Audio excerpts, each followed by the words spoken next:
মানে ভোটার আমরা ভারতবাসী ভোটার, কিন্তু ভোটের কোনো আইডেন্টি ছিল না। মানে যে ইচ্ছা সেই ভোট দিয়ে দিত, বাংলাদেশ থেকে এসে ভোট দিয়ে দিত, সরকার গঠন হয়ে যেত, বিধানসভা বিধায়ক হতো, লোকসভার সাংসদ হতো। ভোট পেপার আইনগত ঠিক, কিন্তু ভোট দাতাগুলা কিন্তু ঠিক ছিল না। যাক, দীর্ঘায়িত করছি না, আমাদের আরো সব আছে বলবে।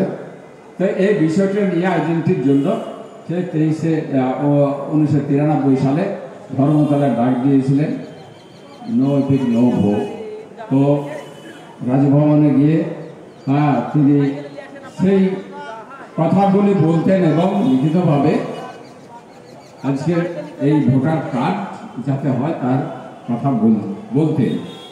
তার মধ্যেই বামফ্রন্ট সরকারের মানে আলোচনা, তাদের যুক্তি, তাদের অর্ডারে রাইফেলের গুলি চলল, 13 জন শহীদ করলো, মানে তারা হত্যা করলো।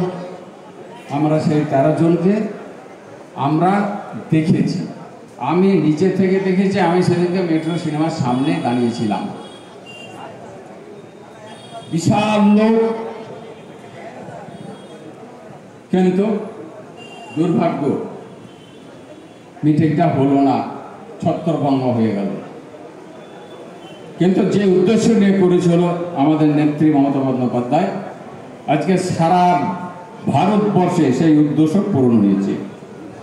আজকে সকলেই কিন্তু আমরা আইডেন্টি কার্ড মানে হিসাবে আমরা ভোটার এপিক কার্ড দিয়ে আমরা ঘুরে বেড়াচ্ছি, তা দিয়ে আমরা ভোট দিতে পারছি। তাহলে গণতন্ত্র স্বাধীনতা আমাদের নেত্রী আনিয়ে দিয়েছিল।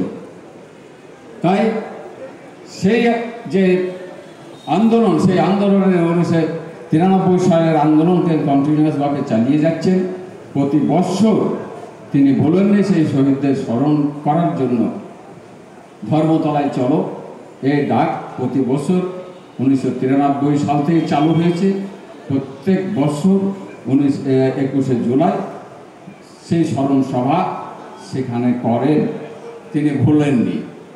সেই স্মরণ সভায় আমাদের সকলকে যেতে হবে, আপনারা সকলে উপস্থিত হবেন, এই আশা রেখে, আমার এই আবেদন রেখে আমি বক্তব্য ছোট করলাম, শেষ করলাম। সকলে ভালো থাকুন, সুস্থ থাকুন।